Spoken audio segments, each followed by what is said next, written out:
My dad saved us from being killed in a car accident. Senior year of high school, on the way to a cross country meet on the weekends. It's a Saturday morning. We meet at the high school parking lot, and we would always have, our coach would have parents drive groups of kids up because not every parent would go for the longer meets because, again, it's cross country. Nobody really cares. Anyway, my dad is driving me and three of my buddies. We'll call them Ben, Jake, and I believe it was Griff, 7'5", or Beef, one of those three, in the car with us. So we're heading up from northern Kentucky through Cincinnati to Dayton, and right by the Cincinnati State exit, there was construction. And it was one of those where the medians, they lay down the temporary concrete medians, and all three lanes kind of take an S-turn, get a little narrow, and you go through the construction area. So we've been driving for 15, 20 minutes by this point. My dad is listening to music, bullshitting with me and my friends. My friends and I are kind of showing each other videos, just, typical guys in a car bullshitting on their way to a cross-country meet. I'm sitting shotgun with my dad, obviously. I'm turned like this, looking back, and my buddies are talking, the three of them, and all of a sudden you just hear boom, and this huge slam and a pop. I turn around, and you see black smoke, a semi, and we were in the third lane closest to the temporary medians. A semi in that right lane had blown a tire, and it threw him out of control, and he slammed into the temporary median. Well, there's two cars in front of us and then the semi. Now, when it happens, those two cars, you're going, it's Cincinnati, no one actually slows down through those construction zones. So you're going 75 miles an hour, 75, 80 miles an hour. Boom. It happens. Black smoke, the two cars in front of us, boom, boom, slam in, and I'm talking like heavy impact. You hear like all the tires skirting and like people slamming on their brakes. We see nothing but black smoke. My dad, I to this day, I don't know how it happened. And I remember it happening in like slow motion because like I turned back like this because I didn't want to see the airbag hit my face because I'm like, we're getting pummeled. If not by the cars in front of us, we don't have enough time to stop for the other cars behind us not to drill us. So as I turn my face, I see my buddies. My buddy Ben is in the middle. He's got an arm out on each of my other buddies, and we're kind of just like bracing for impact at this point. Like, man, we're about to get fucked up bad.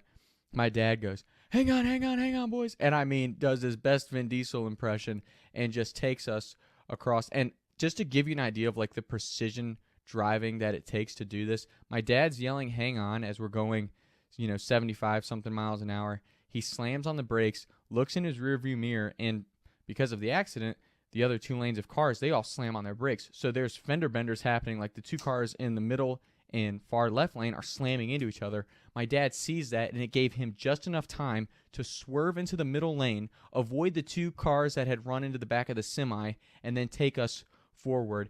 And we somehow get out of there without a scratch on my dad's car. It was the most amazing sequence of driving I've ever witnessed. And I'm not just saying that because it's my dad. I'm saying that because we should have been fucked up in this car accident. Like, we should have got super messed up. And my dad somehow pulled off the most miraculous driving. And I tell you, split-second reaction, like, the gap was so small. Like, the window of opportunity to make that move, knowing that the cars in the other two lanes were slamming on their brakes because of the accident in our lane, it was insane.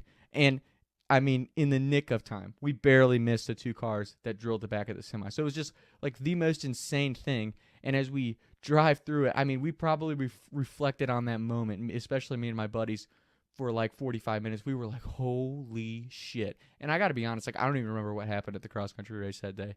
But avoiding that car accident was just the most impressive sequence of driving we have ever witnessed. And again, for my dad to get us out of there without a scratch on his car, me and my buddies to this day, it still comes up every once in a while. We don't know how that fucking happened. It was insane. It was one of the craziest experiences I've ever had as, being a passenger in a car. And again, like, we were turned, like, I was turned away from the windshield because I just didn't want to see the airbag hit my face. Like, it was getting to that point.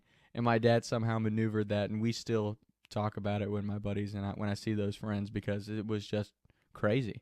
And reflecting even more onto it, when I looked in the back seat, my buddy Ben did not have his seatbelt on. He was in the middle seat. So, like, we hit that car. He's flying through the windshield. On top of that, God knows how bad we would have got crunched up between the car accident in front of us and the cars not being able to stop behind us. So it was just one of those things. It was crazy.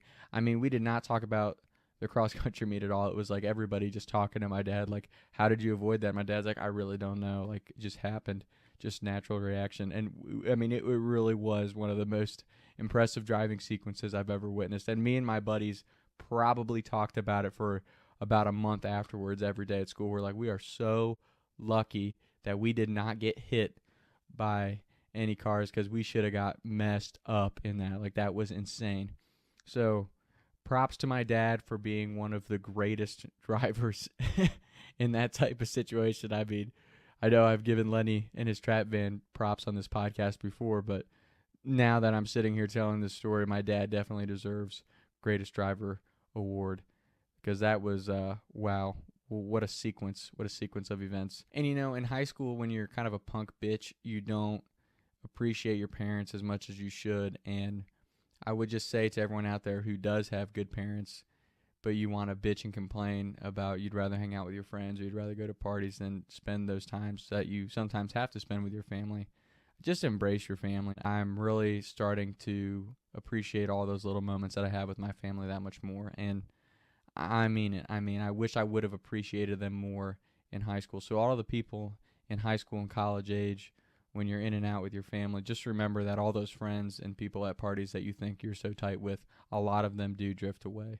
And I'm not saying you won't have good friends that are true and genuine, but, you know, it ain't all 80 people at the house parties. It's your family. So keep your family circle tight, and that's the lesson of this story. And with that being said, shout out my dad for being the greatest navigating driver I've ever seen. Shout out the 2003 Nissan Pathfinder. Gang, gang, baby. More semi-crashes to come on this podcast and involving the same car. So, good times. The usual talks with Tom. Glad to be back. Let's keep rolling. Taking shots by the lake till I can't even breathe no more. See no more. He's got corn. I was right around town thinking to myself, is it gonna get easier? I'll be up and away up the street and bake, but I can't even breathe no more. What's it to me? What can I see? Taking shots by the lake till I can't even